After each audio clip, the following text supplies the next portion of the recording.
Fanfic Corner, Special Edition Fanfics, presented by Jennifer. Harvest Festival, a Dragon Prince Thanksgiving fanfic, written and read by Jennifer.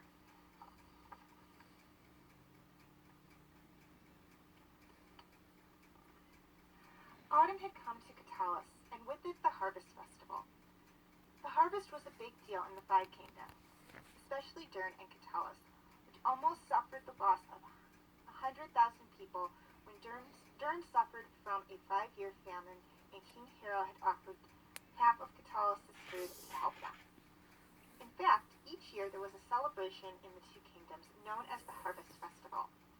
It was partly to celebrate a bountiful harvest, and partly to remember and honor the 3 queens who gave their lives to save their people. Rayla had been to harvest festivals before. Her village back in Zadia had one every autumn to celebrate the harvest, and she had always loved going. When she was a child, she loved the games, food, and unicorn rides that were always present. When she had become a teenager, things had changed. She still loved the games and food, but had treated the unicorn rides for boys. However, the elven boys paid little to no attention to her. It wasn't until the Harvest Festival before Thunder was killed and Zim's egg supposedly destroyed that she understood why. All the elven girls were wearing dresses and jewelry and had their hair done up in elaborate styles. Festivals were, after all, the place young elves went to seek potential mates. Rayla, however, was wearing her assassin clothes, and while she did have a small braid tucked over her right ear, her hair was down. There was no other way to say it. Rayla was a tomboy. It wasn't all that surprising. She had been raised by Ruan, and he had raised her the only way he had known, as a boy. But things were different now.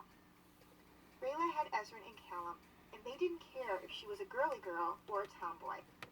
They just liked spending time with her. Callum in particular. The market square was crowded with people, both human and elves. Pumpkins and bales of hay were stacked in decorative fashions.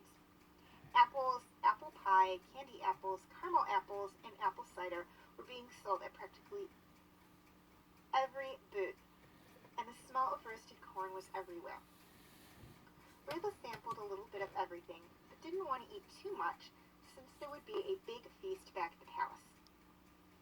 Callum and Ezrin had suggested going to the festival, and Rayla had agreed, wanting to see if it was anything like the one she had attended back home. Having fun? Callum asked.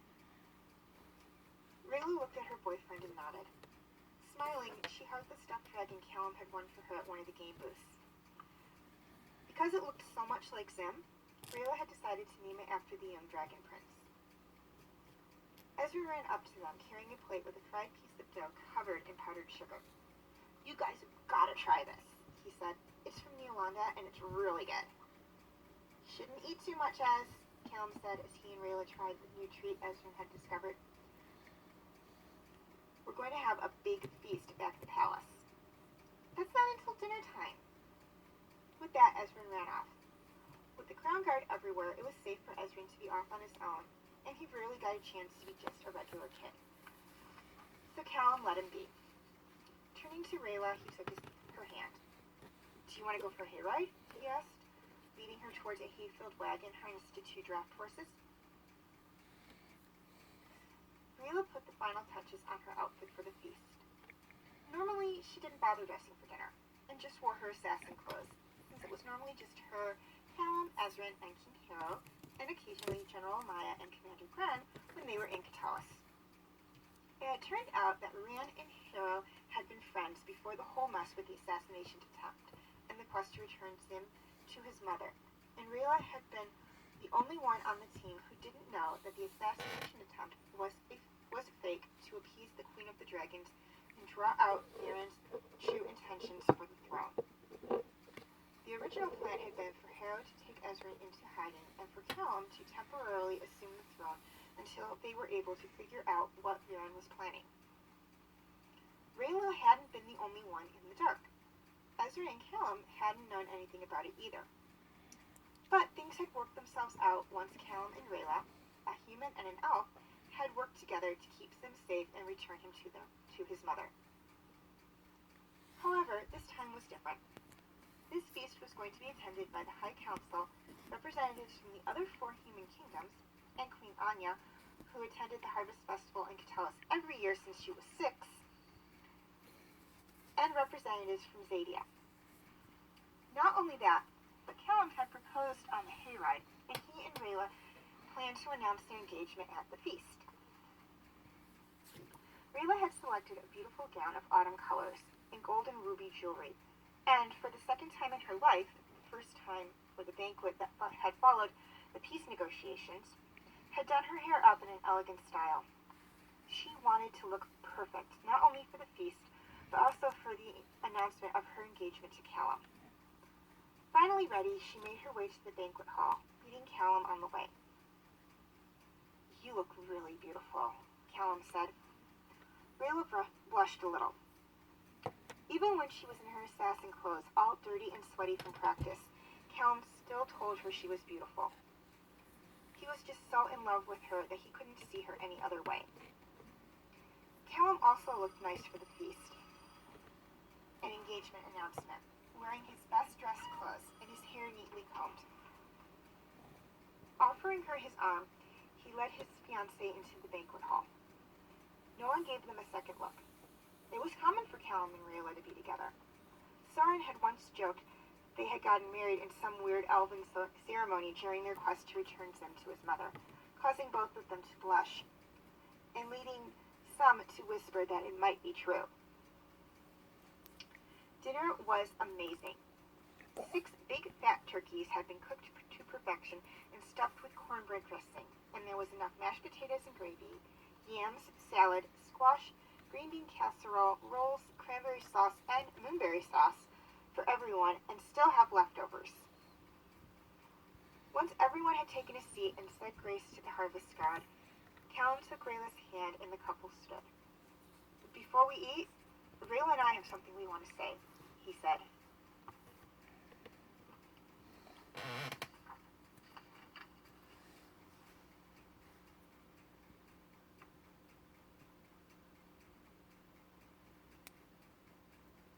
Okay, before I sign off, I'd like to say, just put this out here. If any of you out there are fanfic or short story writers and have one that you would like me to read, this includes holiday fanfics, although depending on when you send them, they may not be up for that particular holiday. Please send them to either my Tumblr account or my Facebook page. I will have the links in the description section. Please keep in mind, there are a couple of things you have to be aware of. First off, please include your name or the name of the author. If I cannot credit someone for the fanfic or short story, I will not do a reading of it. That is only fair to the people who put in the hard work of writing them. Second off, if it's long, I will divide it up between videos. This is because my camcorder can only record up to 30 minutes. Please try to keep it clean. I know holiday stories are going to be somewhat clean, but still, please try to keep it somewhat clean. If there's any inappropriate words or scenes, I will try to gloss over them, and if there's too much, I just won't do a reading on it. I will take holiday stories on any holiday, any religion. I'm not going to discriminate on that. I'm just going to put that out there. So whatever if you want to do a religious holiday fanfic story or short story and you want me to do a reading of it, I don't care what the religion is, I will do a reading on it. I know that's not on here, but I am putting it out there so those of you who are not Catholic like I am, don't feel that you can't send it to me. I will do a reading on any kind of fanfic, be it Catholic or holiday fanfic, be it Catholic or whatever other kind of religions are out there. I will do the reading for it, and I will try to make sure it is posted for the specific holiday that you have done the story for. If I miss the date, I kind of apologize for that, or I'm going to just apologize in advance for that, but I will try to have it up for that particular holiday. Finally, please be honest. If I learn that a fanfic has been written by someone else and submitted without their approval, I will not only remove all videos that correspond to that fanfic or short story, I will also no longer accept any fanfics or short stories by the sender.